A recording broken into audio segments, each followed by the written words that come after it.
Oh, grabe guys, 1 hour of exercising. Sarap sa pakiramdam guys. Ayun, so, papakita ko sa inyo. O, diba? Nag-sweat talaga siya sa ilalim. Ang ganda to guys, nasuotin habang nag-exercise kayo. Kasi nagtatighten talaga siya sa tummy, sa chan mo, at saka nagsiswitch siya habang nag-exercise ka. Yung pinababawasan yung taba, belly fat habang gumagalaw ka.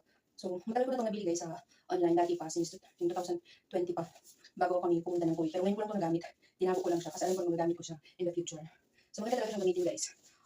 Nagsiswitch siya sa ilalim, at saka malamig siya sa pakiramdam, at nagtatighten talaga yung chan mo habang nag-exercise ka. So, I suggest sa mga nag-exercise dyan, lalo ng mga babae, bumili kayo ng ganito guys, kung hindi nyo ma-afford yung power belt ni Sammy G. Bumili kayo ng ganito, at or kung meron pang ibang choices na, pwede nyo magamit pag nag-exercise kayo. Kasi maganda talaga siyang gamitin.